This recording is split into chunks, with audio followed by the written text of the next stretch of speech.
Morning from Matt Burt to all MotoGP fans listening in. We're live from the spectacular PHILLIP Island circuit for the Australian round of MotoGP, a jewel in the crown of the championship. In a few moments we'll move to the main straight to watch the start of the MotoGP race. We're moving to the live feed on the starting grid where everything is now ready for the start of the race. Most of the riders unhesitatingly opted for medium tyres at the front and rear.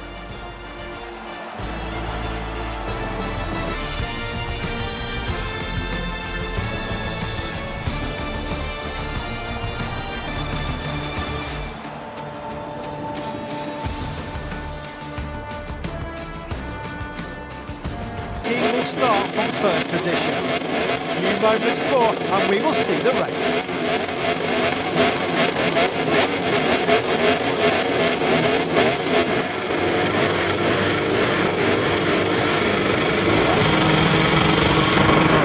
This is a MotoGP race that you do not want to end. 5 laps to go here in Le Mans. It's Martin from Bagnaia, from Marquez. 3 Ducatis, 3 of the best riders in the world, 3 of the best riders in history, going all in here for the victory in France. Into Museum Corner goes the pole starter Martin. 3 or 4 bike lengths clear. Bagnaia's on that wider line again. Marquez on the inside, thought about it. He's going to be close up to chuck him into turn 7. No, not quite. Just lights up the eyes of the 93 up behind you. Remember, Marc Marquez crashed out Grand Prix. 1 would-be world champion and 2 multiple world champions. Yeah, Bagnaia might be getting his nose blooded here. He would not want to accept a defeat to Martin and Marquez. You think Marquez as well started on the 5th row in 13th place, but at the moment he hasn't got the speed of Martin. Martin there now as well. What a lap by Jorge Martin. 131.557. That's his best lap of the Grand Prix. And Nea Bastianini though has just set another best lap of the race, a 131.107. Martin though, he just cannot break the shackles of the determined Bagnaia and Marquez behind him. This would be... Nea Bastianini be without that long lap penalty? He'll be asking, because he's got the fastest pace by far and away. He's 4 tenths quicker than anybody else out on the racetrack at the moment. He might well catch Vinales for 4th, but that's as far as he'll get. This would be a statement victory for Martin, wouldn't it? To beat Bagnaia and Marquez in a straight showdown. There was a few question marks raised about Jorge Martin after he dumped out of the lead in that Spanish Grand Prix. Is he able to handle the pressure of leading the MotoGP World Championship? This has been one of the most emphatic responses you could ever wish to see.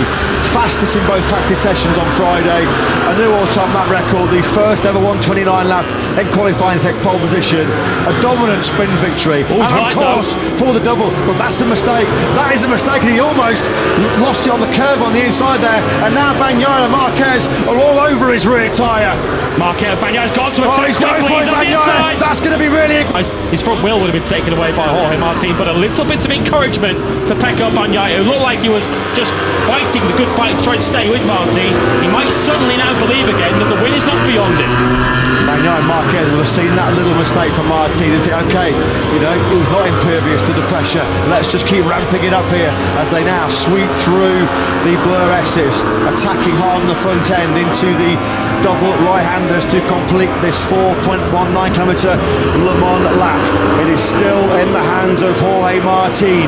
He comes over the line, 2 to go in this French classic. Martin has it by just over 0.2 of a second, 6 tenths covering your top 3. Yeah, here comes Bastianini up behind Maverick Vinales. Bastianini once again in the 31s last time around. The field up ahead of him were at least 0.2, if not more. Slow up place now. Fabio Di Gianantonio is battling with Elijah Spargaro for 6th. Then it's Morbidelli Binder and Alex Marquez.